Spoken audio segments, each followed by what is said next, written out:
따라 찬송이 유독 제 마음을 치고 또 주님의 사랑을 깊이 느끼게 하는, 깨닫게 하는 찬양인 것 같습니다. 여러분도 그러셨습니까? 네. 오늘 하나님의 말씀은 창세기 21장 9절부터 21절까지 말씀 보겠습니다.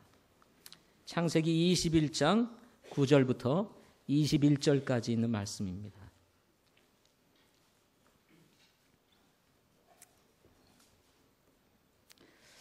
하나님을 경험하는 삶 시리즈 7번째, 창세기 21장 9절부터 21절까지입니다. 제가 9절 읽겠습니다. 사라가 보니 이집트 사람 하갈의 아들 곧 그녀가 아브라함에게 낳아준 아들이 이삭을 희롱하더라.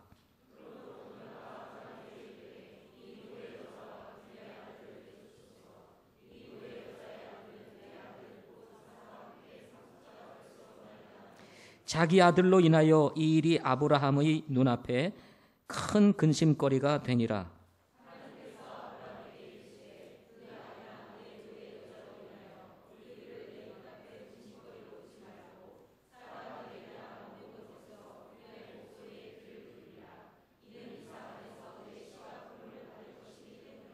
그 노예 여자의 아들도 내 신이 내가 그에게서 한 민족을 만들리라 하시니라.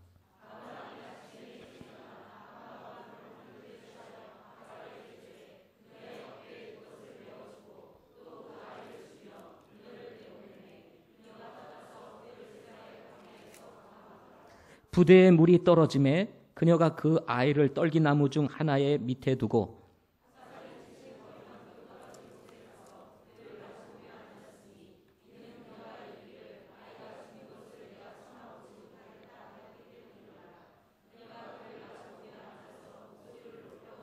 하나님께서 그 아이의 음성을 들으시니라.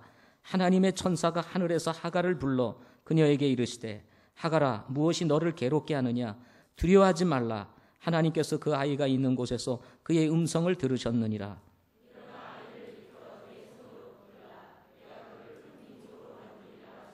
하나님께서 그녀의 눈을 열어주심에 그녀가 우물을 보고 가서 부대에 물을 채워 아이에게 마시게 하니라.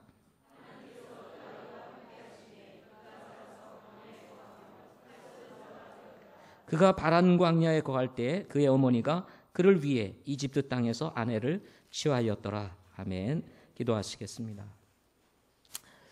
좋으신 하나님, 우리가 죄 가운데 영원히 멸망할 수밖에 없을 때 우리를 사랑하시는 하나님께서 아들 독생자 예수 그리스도를 이 땅에 보내주시고 아무런 조건 없이 우리를 대신하여 십자가에 돌아가시게 하심으로 말미암아 우리의 모든 죄를 사하시고 구속하여 주신 은혜를 인해서 감사합니다.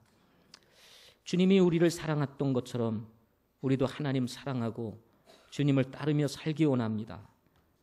여전히 연약하여 넘어질 때가 많은 저희들을 하나님 붙잡아 주시고 영육간에 강건하여 주님 오실 때까지 흔들림이 없는 믿음을 가지고 나그네의 길 가게 하여 주시옵소서. 주님을 사랑하고 예배를 사모해서 모인 우리 사랑하는 성도들, 하나님 예배를 축복하시고 주신 말씀을 하나님께서 성령을 통해서 깨닫게 하시고 우리의 마음 심령 깊은 곳에 주의 말씀을 담을 수 있게 해 주옵소서. 혹시 우리들 가운데 아직 주님을 만나지 못한 분들이 계시다면 오늘 이 예배를 통해서 예수님을 믿고 구원받는 은혜 있게 해 주시옵소서. 예수님의 이름으로 기도하옵나이다. 아멘. 오늘 말씀의 제목은 갈등을 극복하라 하는 제목으로 말씀 나누도록 하겠습니다. 본문은 창세기 21장 9절부터 21절이지만 창세기 16장 4절부터 6절에 있는 말씀을 중심으로 해서 오늘 말씀을 이어서 오늘 같이 말씀을 듣도록 이렇게 하겠습니다. 인생은 갈등의 연속이라고 할 수가 있습니다. 장점이 단점일 수 있고 단점이 장점일 수 있는 상대적 가치관이 지배하는 세상이기 때문입니다. 바라보는 시선마다 보는 각도가 다르고 해석이 다르기 때문에 사람은 갈등을 떠나서 살기가 어렵다고 할 수가 있습니다. 더욱이 선과 악이 존재하는 세상에서 이 둘은 사사건건 대립각을 세우며 충돌하기 때문에 갈등은 항상 우리와 함께 공존하게 된다는 것입니다. 한자로 갈등은 칡갈자의 등나무 등자입니다.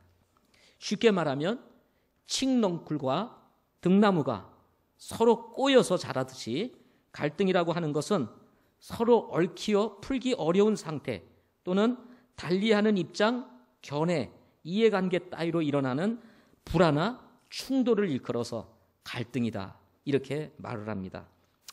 때때로 우리 삶을 이렇게 들여다보면 꼬일 때가 있죠. 그러면 참 마음이 힘들고 어렵습니다. 갈등입니다. 위기인 것입니다. 이렇게 갈등으로 인해서 일어나는 불화와 충돌은 한 사람의 인생에 엄청난 영향을 주게 됩니다. 인간관계를 아주 복잡하게 만들기도 하고 스트레스를 높여서 건강에 영향을 줄 뿐만 아니라 불안정한 정서를 조성함으로 인해서 불안, 초조 그리고 긴장으로 이어져 자아상실과 함께 우울증을 유발을 시키는 이런 원인이 되기도 합니다. 또 갈등은 다툼과 시비로 이어지면서 우리의 삶을 거칠고 황량하게 만드는 원인이 되기도 하고 가장 중요한 것은 하나님과의 좋은 관계를 유지하는 일에 심각한 장애를 일으킨다는 것입니다. 이런 일들로 인해서 갈등은 인간이 추구하고자 하는 행복을 빼앗아가는 또 하나의 원인이 된다는 것입니다. 최근 정치권이 국사 교과서 편찬 문제를 놓고 서로 갈등을 빚고 있습니다. 이런 이야기를 신문이나 방송을 통해서 듣고 있노라면 괜히 그냥 짜증이 납니다. 국사 교과서 한 가지 문제를 가지고 해결하지 못해서 정치권이 아주 시끄러운 이런 모습들을 바라보노라면 그냥 마음이 좀 답답해집니다. 참 우리나라는 작은 것 하나도 마음대로 할 수 없는 세상이구나. 이런 것 하나 마음 서로 이렇게 합치지 못해서 이렇게 시끄러운 나라구나 하는 생각을 하면 부끄럽기도 하고 때로는 화도 나기도 하고 하는 마음이 일어납니다. 갈등은 원인도 문제이지만 그 과정은 더 힘들고 결과는 어떤 형태로든 축복이 되지 않는다는 것입니다. 최근 부부 갈등으로 인해서 이혼하는 부부가 늘어나고 있다는 소식 우리는 자주 듣습니다. 어제와 오늘의 일은 아닐 것입니다. 더 나은 삶을 위한 선택이라고 하지만 결코 갈등으로 인해서 가정이 깨어지게 되면 결코 축복이 되지 않는다는 것입니다. 사람은 두 가지 마음을 가지고 살아갑니다. 선을 행하고자 하는 마음 그리고 악을 행하고자 하는 마음, 본능대로 살고 싶은 마음, 이런 마음들이 우리 안에서 공존을 합니다. 그래서 먹을 때도 고민을 합니다. 적당히 먹을 것인가? 이왕 먹는 거 그냥 왕창 먹을 것인가? 고민을 합니다. 특별히 뷔페집에 가게 되면 더욱 고민은 커지게 됩니다. 이왕 돈 내는 거 잔뜩 먹어야지. 적당히 먹어야겠다는 생각을 가지지만 나도 모르게 어느새 접시에는 음식으로 가득 차는 것을 여러분 느끼죠? 그리고는 다들 먹고 나서 하시는 말씀들이 있습니다. 배불러서 죽겠다. 또 고민하고 갈등을 합니다. 잠을 잘 때도 여전히 이 갈등은 연속이 됩니다. 일찍 일어날 것인가? 더 잘 것인가? 여러분 오늘도 그 갈등 가운데 잠을 깨우시고 이곳에 나오셨죠. 공부할 때도 우리 학생들 마찬가지입니다. 한쪽에서는 공부해야 돼. 또 한쪽에서는 야 그냥 쉬어 힘들어. 이게 늘 갈등입니다. 늘 충돌인 것입니다. 일을 할 때도 마찬가지입니다. 항상 우리는 이런 두 가지 마음 속에서 이 갈등이라고 하는 것을 통과하지 아니하면 안 되는 삶을 살고 있는 것입니다. 오늘 말씀은 하나님의 왕국을 향해 가는 성도들이 이 땅에서 나그네로 살아가는 과정에서 일어날 수 있는 갈등을 다루고 있는 말씀이라고 할 수가 있습니다. 아이를 낳지 못하는 사라가 하나님의 뜻과 계획을 무시하고 사람의 방법을 따라서 여종 하갈을 아브라함에게 주어 아이를 가지고 낳는 과정 속에서 일어난 사라와 하갈과 사라의 갈등을 다루고 있는 내용인 것입니다. 사라는 좋은 의도에서 여종 하갈을 아브라함에게 아내로 주어 후손을 낳으려고 했지만 사라의 의도와는 달리 여종 하갈은 아브라함을 통해서 아이를 가진 후 주인 사라를 멸시하였다고 성경은 기록합니다. 사람은 자기의 위치를 넘어서는 순간 갑자기 마음이 돌변할 때가 참 많습니다. 이 하갈이 여종으로 있다가 여주인 사라가 그 여주인의 남편 되는 아브라함에게 아내로 주어 그 아브라함의 아이를 가지는 순간 갑자기 자기의 신분이 상승한 것 같은 착각을 가지게 된 것입니다. 아이를 낳지 못하는 사라를 보고 지난 10여 년 동안 사라를 섬긴 걸 생각하니까 어찌 보면 괜히 아쉬운 마음도 들었을 것입니다. 괜히 화도 났을 거예요. 내 인생 10년 저 여주인 섬기다가 보냈네 라고 생각하니까 갑자기 쳐다보는 눈이 달라지는 겁니다. 그래서 가끔 여러분 마음이 상할 때가 종종 있죠.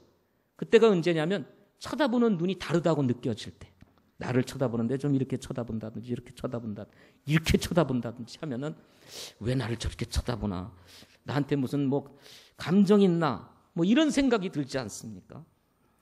마침내 사라는 예상치 못했던 하갈의 멸시로 아이를 가지지 못했을 때보다 더 심각한 고통과 괴로움에 처하게 됩니다. 아이를 가지지 않았을 때는 그냥 아이 가지지 못한 것에 대한 그런 마음에 그런 고민이 있었습니다. 그런데 마치 하갈을 주어서 아이를 가지게 되자 이제는 그것을 넘어서 이 여종이었던 하갈로부터 멸시를 당한다는 거, 이것은 더더욱 견디기 어려운 고통이었을 것입니다. 창세기 16장 5절에 보면 사레가 아브라함에게 이르되 내가 당하는 부당한 일을 당신이 당하기 원하나이다. 내가 내 하녀를 주어 당신의 품에 두었거늘 그녀가 자기가 수태한 것을 알고 자기 눈으로 나를 멸시하니 나와 당신 사이에서 주께서 판단하시리이다 하니라. 주기는 사라가 줘놓고 책임은 아브라함에게 돌리고 있는 이 못난 한 여인을 우리는 여기서 만나게 되는 것입니다. 그리고 말하기를 내가 당하는 부당한 일로 내가 지금 어렵고 힘드니 어찌 좀 해주세요. 이렇게 지금 아브라함에게 말하고 있는 것입니다. 사람이 견디기 어려운 것 중에 하나가 치명적인 약점을 이용해서 무시를 당하거나 멸시를 당한다고 느낄 때 사람은 견디기가 어렵습니다. 저는 신체적인 장애를 가지고 있습니다. 누군가 나의 신체를 가지고 나를 무시하거나 멸시하는 모습을 보게 되면 사실 내가 아무리 예수 믿고 구원받고 목사의 성품을 가지고 살아가려고 애를 쓰지만 견디기 어려운 마음으로 돌변하게 될 것입니다. 저의 마음 중심에는 나를 무시하고 멸시하는 사람에 대한 분노의 감정이 일어나게 될 것입니다. 저의 신체 가지고 무시하지 마세요. 가인이 제사를 드렸을 때 하나님께서 그 제사를 거절했습니다. 이 가인은 제사를 거절당하자 하나님께서 자신을 무시했다는 생각이 마음에 들었을 것입니다. 이것으로 인해서 찾아오는 멸시와 수치의 감정은 이제 사랑하는 동생 아벨이 마치 원수처럼 보이게 되는 이유가 됩니다. 원인이 됩니다.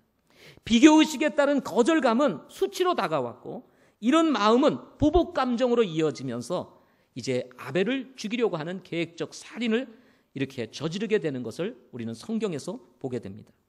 창세기 4장 8절을 보게 되면 가인이 자기 동생 아벨과 이야기를 하니라. 그 뒤에 그들이 들에 있을 때 가인이 자기 동생 아벨을 치려고 일어나 그를 죽이니라. 무서운 얘기죠. 아벨과 가인이 무슨 얘기를 하였는지에 대해서는 성경에 나오지 않습니다. 근데 가인이 찾아와서 아벨에게 무엇인가를 얘기합니다. 그런데 그 뒤에 보니까 아벨이 들에 있는 거예요. 아무도 없는 들. 그곳에 아벨이 왜 나갔을까요? 아마도 가인이 유인을 하지 않았을까? 저는 그렇게 생각을 합니다. 그때 가인이 자기 동생 아벨을 치려고 일어나 그를 죽였다. 이렇게 얘기를 합니다. 이 사건 이후로 누군가 여러분을 찾아와서 조용히 만나자 그러면 두려운 겁니다. 그렇죠, 여러분. 조용히 나 좀 만나자 그러면 두려운 거예요. 갈등은 이렇게 의도적인 살인으로 이어질 수 있다는 것입니다. 최근 신문을 보다가 사랑하는 한 연인이 이제 결혼을 앞에 두고 갈등을 빚게 되었습니다. 결혼하여 살 집도 구하고 살림도 장만하고, 그런데 여전히 이 결혼에 관련된 문제들로 인해서 갈등이 일어나게 된 것입니다. 그 갈등이 얼마나 컸는지 그만 여기 신랑 될 사람이 아내 될 자기의 신부 될 사람을 그만 신혼집에서 그만 살해를 하고 말았습니다. 그것에 대한 또 죄책감이 너무 큰 나머지 또 이 사람도 한강에 자신의 몸을 투신해서 사망을 했다는 소식을 접하게 됩니다. 갈등이 결국 죽음으로 이어져 불행한 삶으로 마감하게 되는 참 이 슬픈 소식을 저는 신문을 통해서 접하게 되었습니다. 그러나 이런 소식 이전에 이미 우리들은 형태는 다르지만 이런 감정을 느끼며 살고 있다는 것, 또 부인할 수 없는 사실인 것입니다. 때로 여러분 가끔 갈등의 문제로 그렇게 소중하고 그리고 사랑하는 사람을 죽이고 싶은 마음이 있을 때가 있죠. 죽이고 싶은 이런 마음 있으세요, 없으세요? 있으시죠? 갈등 속에서 경험하는 멸시와 수치의 감정은 사랑하는 사람들과 소중한 사람들과의 관계뿐만 아니라 하나님과의 관계마저도 위험하게 만들 수 있다는 것을 우리는 우리 삶을 통해서 경험하며 살아가고 있습니다. 사라와 하갈의 갈등은 여종 하갈이 주인 사라를 멸시함으로 시작되었지만 여기에 그치지 않고 여주인 사라가 하갈을 학대하는 것으로 이어지면서 견딜 수 없었던 하갈이 도망가는 결과를 초래하게 됩니다. 창세기 16장 6절에 보면 그러나 아브라함이 사라에게 이르되 보라 당신의 하녀는 당신의 손안에 있으니 당신이 기뻐하는 대로 그녀에게 행하라 하매 사라가 그녀를 학대하니 하갈이 그녀의 얼굴을 피해 도망하니라. 참 이게 가슴 아픈 이야기가 한 집안의 이야기가 이거 나옵니다. 그야말로 이 일로 인해서 하갈의 처지가 이만저만이 아니었던 것입니다. 여주인 사라를 멸시하였다가 결국 그는 학대를 당하여 도저히 견딜 수 없어서 이제 사라를 피하여 도망을 하게 된 것입니다. 광야로 도망간 하갈이 광야의 물샘 곁에 있을 때 하나님께서 그를 찾아내어 말씀하십니다. 창세기 16장 8절 말씀에 보면 이르되 사라의 하녀 하갈아 내가 어디에서 왔으며 어디로 가느냐 하니 그녀가 이르되 나는 내 여주인 사라의 얼굴을 피해 도망하나이다. 하나님께서는 하갈에게 나타나 사라의 하녀 하갈아 하고 이 얘기를 합니다. 너가 도대체 누구냐 하는 것에 대해서 정확하게 짚어줍니다. 너는 사라의 하녀 하갈이 아니냐. 내가 어디서 왔으며 어디로 가느냐. 사라의 과거를 묻고 그리고 미래를 얘기하면서 이때 하갈은 나는 내 여주인 사라의 얼굴을 피해 도망하나이다. 하나님께서 말씀하십니다. 창세기 16장 9절에 주의 천사가 그녀에게 이르되 내 여주인에게 돌아가 그녀의 손밑에서 복종하라. 뭐 하라고요? 자, 뭐 하라고요? 복종하라. 이 하갈의 운명은 사라에게 복종하는 것이었습니다. 그런데 이제 아브라함의 아이를 가지자 자신의 신분을 잊어버리고 여주인 사라를 멸시함으로 인해서 이제 도망가는 신세를 가졌던 이 하갈을 향해서 하나님께서 나타나셔서 말씀하시는 거예요. 너 여주인에게 돌아가서 그 밑에서 복종하라. 그것이 너의 삶이야. 너의 인생이야. 너의 운명이야. 이렇게 얘기를 하고 있는 것입니다. 하갈은 아브라함의 아이를 가지지 않았던 여주인 사라의 종이었기 때문이었습니다. 그럼에도 불구하고 아브라함의 아내가 되어 아이를 가졌다고 여주인 사라를 멸시함으로 인해서 그야말로 사면초가에 이르게 되었던 것입니다. 제가 성경을 읽다 보니까 이 세상에는 견딜 수 없는 것 몇 가지가 있다는 말씀이 잠언 말씀에 있더라고요. 잠언 30장 21절부터 23절에 보면 이 세상에서 이런 일 만나면 견딜 수 없는 것 4가지를 얘기하는데 한번 들어보세요. 3가지로 인해 땅이 평안을 잃고 4가지로 인해 땅이 견딜 수 없나니 곧 종이 통치하는 것과 어리석은 자가 음식으로 배부른 것과 미운 여자가 시집간 것과 여종이 자기 여주인의 상속자가 된 것이다 하고 이야기를 했어요. 미운 여자가 시집간 것 견딜 수 없대요. 기뻐해야 되는데 이 세상은 그렇지 않은 것 같습니다. 여기다가 여종이 자기 여주인의 상속자가 되는 거예요. 견딜 수가 없는 것. 이것이 사라의 심정이었을 것입니다. 생각해 보시기 바랍니다. 아이를 가진 여인이 주인의 학대를 이기지 못하고 몰래 도망가 광야의 한 물샘 옆에 있는 초라한 모습을 한번 생각해 보시기 바랍니다. 얼마나 기구한 운명입니까? 지난 10년간 여주인을 섬긴 것도 모자라 주인의 아이를 가졌음에도 불구하고 쫓겨난 신세가 되었던 것입니다. 더군다나 하갈은 이집트 사람이 아닙니까? 그야말로 타향살이 얼마이겠습니까? 그러나 결과는 쫓겨난 신세가 돼버린 것입니다. 이런 하갈에게 하나님께서 나타나셔서 말씀하십니다. 돌아가서 여주인 사라에게 복종하라 하는 것입니다. 그런데 참 이런 하갈에게 또다시 하나님께서 이어서 말씀하십니다. 창세기 16장 10절부터 12절을 말씀해 보면 주의 천사가 또 그녀에게 이르되 내가 내 씨를 크게 번성하게 하여 수가 많아 셀 수 없게 하리라 하니라. 주의 천사가 또 그녀에게 이르되 보라 내가 아이를 가졌은즉 아들을 낳으리니 그의 이름을 이스마엘이라 하라. 주께서 내 고통을 들으셨느니라. 그는 들사람이 될 것이요 그의 손이 모든 사람을 대적하고 모든 사람의 손이 그를 대적할 것이며 그가 자기의 모든 형제들 앞에 거하리라. 창세기 21장에서도 이 이스마엘을 두고 이스마엘도 내 씨니 내가 큰 민족을 이루게 하리라 하고 말씀하십니다. 이때 하갈은 자신에게 나타나셔서 이제 도망간 신세, 그야말로 외롭게 광야에 홀로인 이 하갈에게 나타나서 말씀하시는 이 하나님의 음성을 듣고 그가 크게 위로를 얻고 힘을 얻게 됩니다. 이때 사라가 이렇게 고백을 합니다. 나를 보시는 하나님, 아무도 없는 물샘 한 곳에서 외로이 홀로 참으로 도망 나온 이 신세의 여인을 주님이 찾아와서 말씀하시는 것을 듣고 이 하갈이 그렇게 얘기하는 거예요. 나를 보시는 하나님. 이어서 하갈이 이렇게 고백합니다. 나도 여기에서 나를 보시는 그분을 배웠는가? 사라나 아브라함만 하나님을 보는 줄 알았더니 하나님께서 하갈에게도 나타나셔서 말씀하시는 거예요. 그래서 나도 여기에서 나를 보시는 그분을 배웠는가 하였더라 하고 말씀합니다. 그리고는 자신이 있던 바로 그 물샘의 이름을 부엘라 헤로이, 나를 보시는 살아계신 하나님의 우물이라 하고 이름을 짓는 것을 보게 됩니다. 하나님은 아브라함을 특별한 은혜로 부르셨습니다. 그리고 후손을 약속하셨습니다.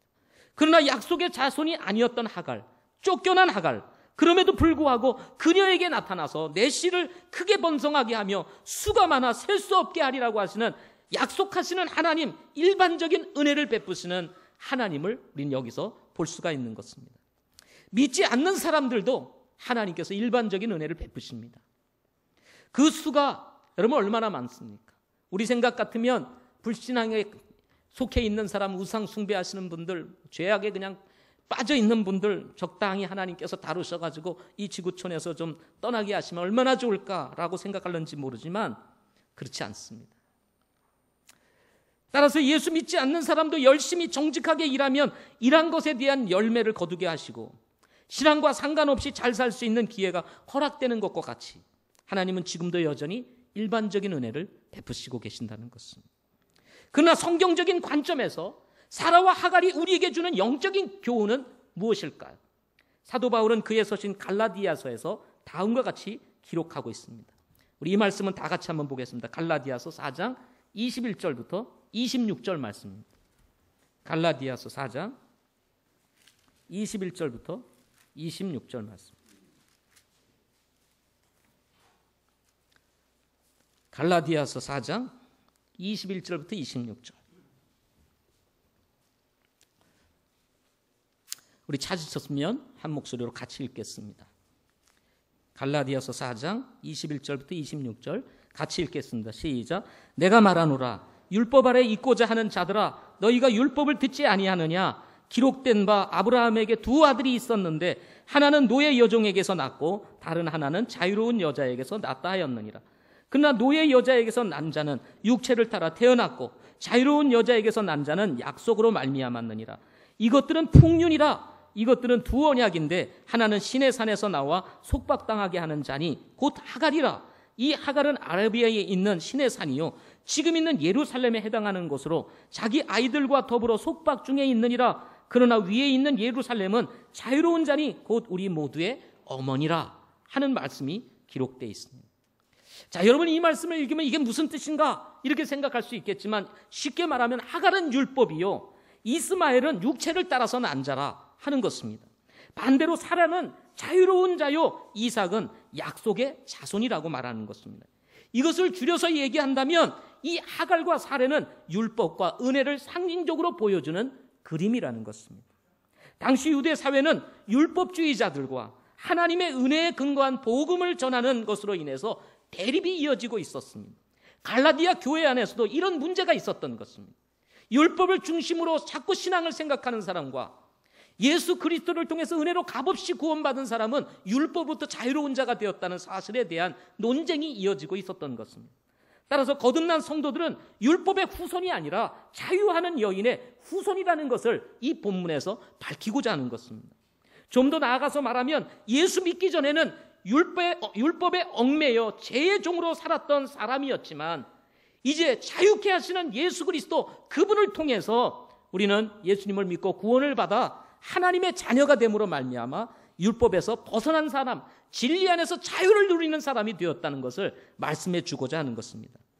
제3을 받고 거듭난 성도들은 더 이상 율법의 지배를 받지 않고 은혜 안에서 사는 의로운 성도가 되었다는 것입니다. 로마서 9장 6절부터 7절 말씀해 보면 그러나 하나님의 말씀이 효력을 상실하는 것 같지 아니하니 이는 이스라엘에게서 난 자들이 다 이스라엘이 아니요 또한 그들이 아브라함의 씨라고 해서 다 아이들은 아니기 때문이라. 오직 이삭 안에서 내 씨가 부름을 받으리라 하셨으니 곧 육체의 아이들인 자들 즉 이들이 하나님의 아이들이 아니요 오직 약속의 아이들이 그 씨로 여겨지느니라. 그 까닭은 약속의 말씀이 이것이기 때문이라. 곧 이때에 내가 오리니 사라에게 한 아들이 있으리라 하셨느니라 하는 말씀이 기록되어 있습니다. 아브라함이 낳았다고 해서 다 약속의 자손이 아니라는 것입니다. 아브라함은 이스마엘도 낳습니다. 이삭도 낳습니다. 후에 저 창세기 25장에 가면은 그두라라고 하는 여인을 통해서 6명의 또 자손을 또 낳습니다. 결국 아브라함 생전에 이 그두라를 통해서 낳은 6명의 자녀마저도 더 종쪽으로 내보내버리고 맙니다. 왜냐하면 이삭으로 인해서 일어나는 갈등의 문제 때문에 결국 다 내보내요. 다 쫓아내고 맙니다. 아브라함이 낳았다고 다 약속의 자손이 아니라는 것입니다. 이삭만이 약속의 자손이라는 거예요. 따라서 율법과 은혜는 갈등의 원인이 되는 것입니다. 율법과 은혜는 하나가 될 수가 없기 때문인 것입니다. 그래서 율법과 은혜가 만나면 늘 충돌을 하게 되는 것입니다. 예수 그리스도를 통해서 율법을 만족시키지 못하는 한 결코 어떤 사람들도 율법으로부터 자유로울 사람이 아무도 없다는 것입니다. 이와 같이 거듭난 성도들에게도 피할 수 없는 갈등, 심각한 갈등이 있다는 것입니다. 그것은 율법의 지배 아래에 있는 육신이 우리 안에 있는가 하면 그리고 성령의 지배를 받고 말씀의 지배를 받고 은혜의 지배를 받고 있는 영이 우리 안에 있다는 것입니다. 따라서 예수 믿는 사람들은 우리가 이 땅에 사는 동안 육신과 영의 갈등이 지속적으로 일어나게 된다는 것입니다. 우리 안에 선한 것이 있는가 하면 우리 안에 또한 악한 것이 존재하기 때문인 것입니다. 이 육신과 영은 하나가 될 수가 없습니다. 따라서 늘 우리 안에서 이 보이지 않는 갈등, 이 다툼, 싸움이 있다는 것입니다. 로마서 7장 19절부터 21절에 보면 이는 내가 원하는 선은 내가 행하지 아니하고 도리어 내가 원치 아니하는 악을 곧 그것을 내가 행하기 때문이라. 이제 내가 원치 아니하는 것을 내가 행하면 그것을 행하는 자가 더 이상 내가 아니요 내 안에 거하는 죄니라. 그런즉 내가 한 법을 발견하노니 곧 내가 선을 행하기 원할 때 악이 나와 함께 있는 것이로다. 이 두 안에 우리 안에 이 두 마음이 있다는 것, 두 성품이 있다는 것입니다. 그래서 육신과 영이 서로 대치가 되고 서로 싸우는 것입니다. 그래서 우리 안에 선한 것도 있지만 악한 것도 있다는 거예요. 그래서 여러분 주님을 위해서 잘 살고 싶은 마음도 있으시죠? 근데 반대로 또 세상에 나가서 좀 마음껏 살고 싶은 마음도 있으시죠? 그렇죠? 이런 마음이 늘 싸우는 것입니다. 22절부터 23절, 7장 22절부터 23절에 보면 내가 속사람을 따라 하나님의 법을 즐거워하나니 내 지체들 안에서 다른 법이 내 생각의 법과 싸워 내 지체들 안에 있는 죄의 법에게로 나를 사로잡아 가는 것을 내가 보는도다. 오 나는 비참한 사람이로다. 이 사망의 몸에서 누가 나를 건져내랴. 예수 그리스도 우리 주를 통해서 내가 하나님께 감사하노라. 그런즉 이와 같이 내 자신이 생각으로는 하나님의 법을 섬기되 육시로는 죄의 법을 섬기노라. 생각으로는 하나님의 법을 섬기는데 이 육신은 죄의 법을 자꾸 섬기는 것은 하갈과 사라의 갈등이 이어지고 이것이 참으로 근심거리가 되고 고민거리가 되고 고통거리가 되듯이 우리 안에는 육신과 그리고 영이 있어 이것이 싸움으로 인해서 근심거리, 고통거리가 된다는 것은 이것이 우리가 가지고 있는 갈등인 것은 이 싸움은 우리가 이 세상을 떠나 주님께로 가거나 주님께서 다시 오실 때까지 다시 오시지 않고서는 결코 종식되지 않는다는 것입니다. 창세기 21장 본문에서 이스마엘이 태어난 이후 세월이 흘러 약속의 자손 이삭이 탄생을 하게 됩니다. 이삭이 태어나자 이스마엘이 이삭을 희롱하였다라고 창세기 21장 9절에서 말합니다. 하갈이 사라를 멸시하였던 것처럼 이제는 이스마엘이 이삭을 희롱하였습니다. 이때 사라가 아브라함에게 이렇게 얘기합니다. 창세기 21장 10절에 보면 그녀가 아브라함에게 이르되 이 노예 여자와 그녀의 아들을 내쫓으소서. 이 노예 여자의 아들은 내 아들 곧 이삭과 함께 상속자가 될 수 없나이다. 이스마엘과 이삭의 갈등으로 이어집니다. 하갈과 사라의 갈등이 말이지. 이스마엘과 이삭의 갈등으로 이어지면서 그것을 보고 있는 여기 이 사라가 이제 아브라함에 말하기를 이 이스마엘은 아브라함의 상속자가 될 수 없으니 쫓아내소서라고 말하는 것은 여러분 이로 인해 가지고 누가 고민스러워집니까? 아브라함이 고민스러운 것입니다. 이삭도 자기 아들, 이스마엘도 자기 아들인 것. 그래서 성경에 보면 큰 근심거리가 되었다 그럽니다. 근심에 빠져서 이러지도 못하고 저러지도 못할 때 하나님께서 아브라함에게 나타나셔서 말씀하십니다.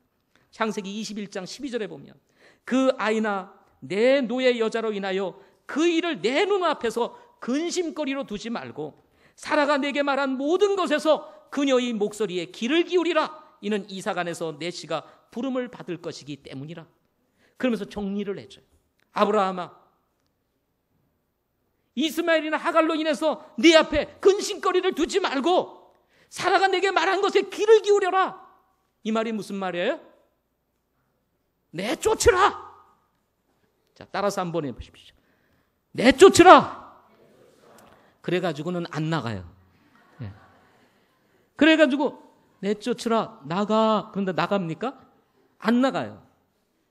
아직 힘이 없구나. 내가 탁 붙으면은 오히려 내가 이길 수 있겠구나. 이렇게 되는 거예요. 자, 쫓을 거는 확실히 쫓아내야 됩니다. 그죠? 자, 한번 따라서 해보세요. 내쫓으라. 예.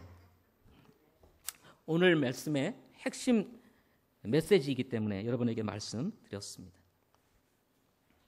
결국 다시 쫓겨나게 되고 이스마엘은 광야에서 활 쏘는 자가 되어서 살았다고 성경은 말합니다. 21장 21절에 보면 결국 하갈과 사라, 이삭과 이스마엘은 함께할 수가 없다는 것입니다.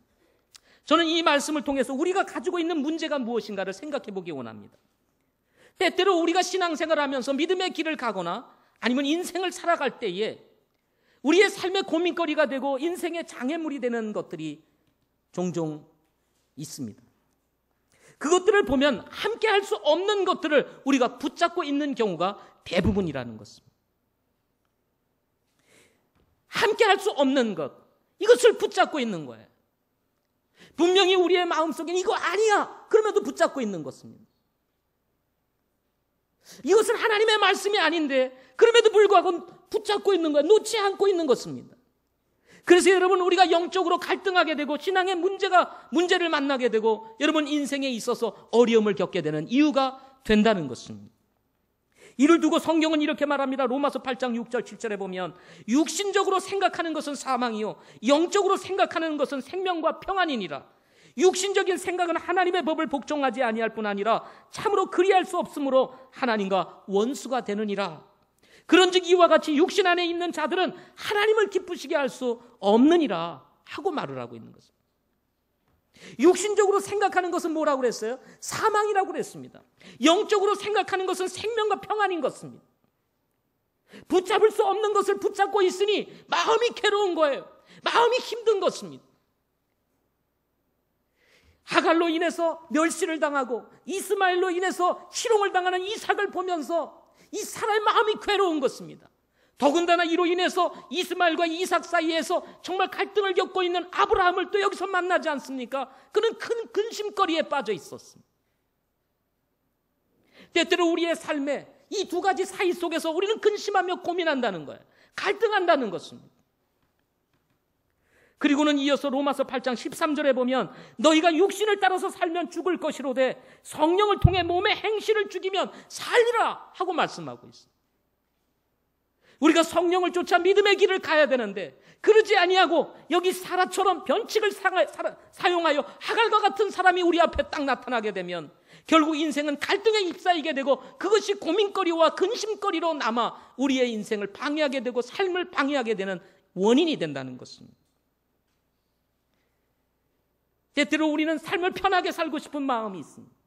하나님의 말씀을 쫓아가자니 약속을 따라가자니 힘들고 어렵다는 생각이 들어서 변칙을 사용하여 여기 사라처럼 쉽게 자식을 얻고자 아이를 낳고 난 이후에 더 심각한 문제가 일어나듯이 여러분 혹시 우리 신앙생활에 변칙을 사용하여 여러분 편한 길로 가고자 하고 있지는 않습니까? 우리 갈라디아서 4장 29절과 30절에 있는 말씀을 한번 보도록 하겠습니다. 갈라디아서 4장 29절과 30절 이건 다 같이 보도록 하겠습니다. 이 말씀은 우리 다 같이 갈라디아서 4장 29절부터 30절 말씀 보겠습니다.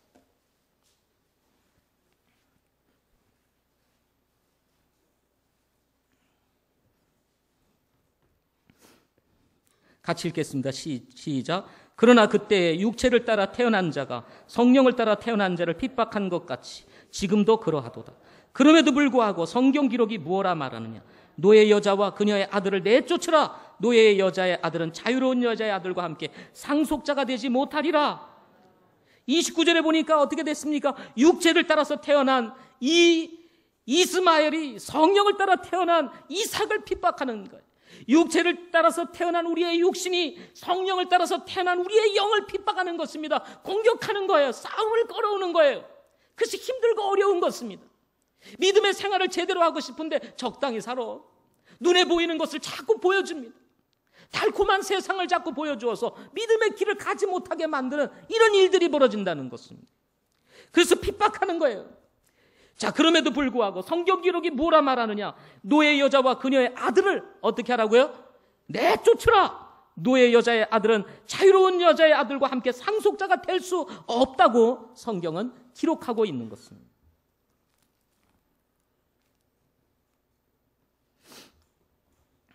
사랑하는 성도 여러분,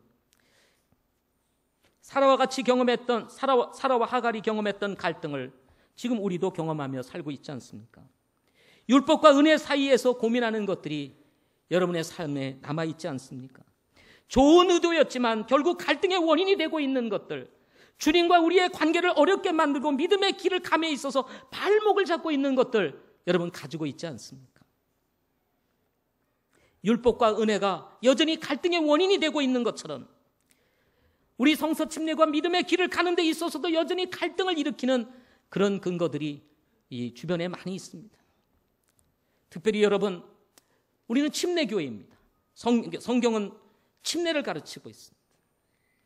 그럼에도 불구하고 어느새 세례라고 하는 것이 자리를 잡아서 한국의 대부분의 기독교 교회 안에서 세례가 행해지고 있습니다. 오히려 침례를 행하는 우리들이 공격을 받습니다. 핍박을 당합니다. 혹시 이단 아니야? 이것이 때로는 여러분에게 갈등이 될 수도 있다는 거예요.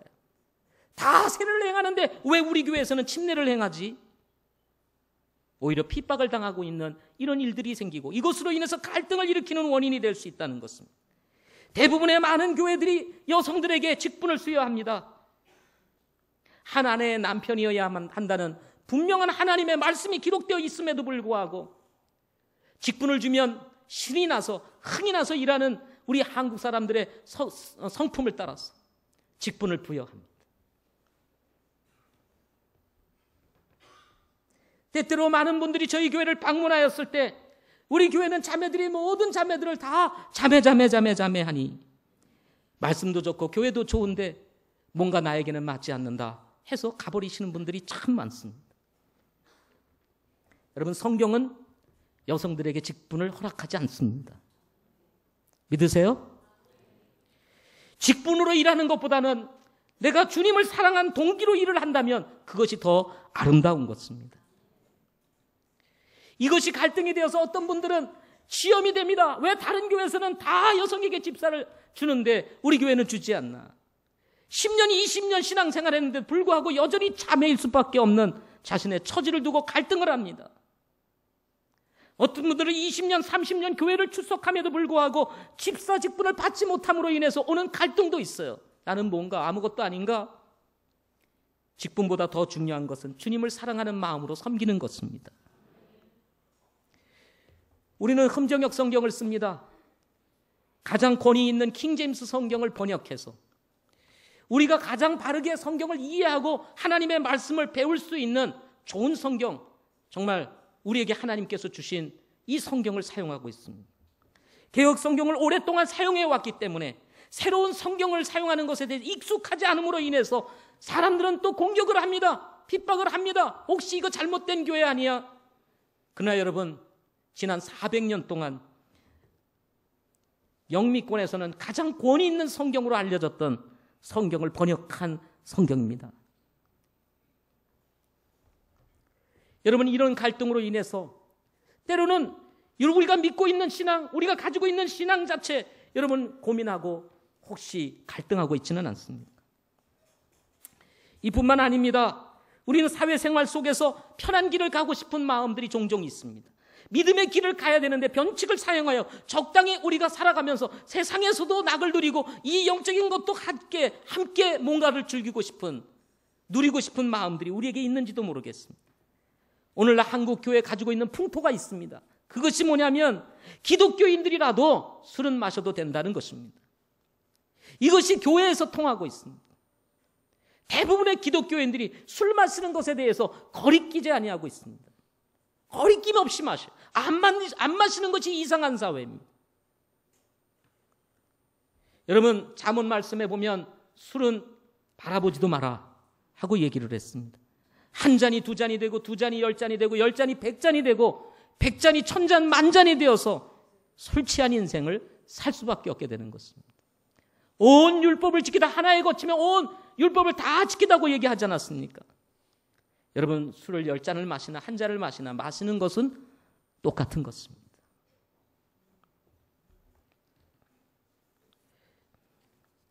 우리 앞에 닥쳐있는 여러 가지 문제들을 우리는 쉽게 넘어가기 위해서 변칙을 사용합니다. 그런 변칙이 여러분의 영적인 삶의 하나님과의 관계 속에서 정말 근심거리가 되고 올무가 될 수 있다는 사실을 여러분 잊지 마시기를 바랍니다. 이외에도 우리는 삶의 과정에서 일어나는 수많은 갈등을 일으킬 수 있는 요소들을 가지고 살아가고 있습니다. 그러나 중요한 것은 이것은 공존할 수 있는 것이 아니라는 것입니다. 성경은 분명하게 내쫓으라 하고 말씀하고 있는 것입니다. 이것은 약속의 후손이 아니기 때문이라고 성경은 분명히 밝히고 있습니다. 같이 있음으로 인해서 다툼과 싸움만이 일어날 뿐 내쫓으라 하나님께서도 말씀하시고 계시는 것입니다. 바울은 골로새서 3장 2절에 위에 있는 것들에 너희 애착을 두고 땅에 있는 것들에 두지 말라 하고 얘기를 합니다. 3장 5절에서는 그러므로 땅에 있는 너희 지체를 죽이라. 그것들은 음행과 부정함과 무절제한 애정과 악한 욕정과 탐욕이니 탐욕은 우상 숭배니라 라고 말씀하면서 이런 우상 숭배, 탐욕, 무절제한 애정, 악한 욕정, 음행, 부정함을 일으키는 이런 이 육신을 죽이라 하고 얘기를 했습니다. 여기서 죽이라 그러니까 내가 죽어야 되는구나. 여러분, 진짜 죽으라는 얘기가 아니에요. 여기서 말하는 것은 이런 마음을 쳐서 복종시키고 사도 바울처럼 날마다 우리가 그리스도 안에서 죽기 시작할 때 우리의 영이 살아나고 우리 안에 있는 영적인 생명이 약동을 하게 되는 은혜를 경험하게 되는 것입니다. 골로새서 3장 8절에서는 이제는 너희도 이 모든 것을 내버리라. 곧 분노와 진노와 악의와 신성모독과 너희 입에서 나오는 더러운 대화라. 일반적인 사람들의 대화는 너무 지저분해요. 너무 더러워요.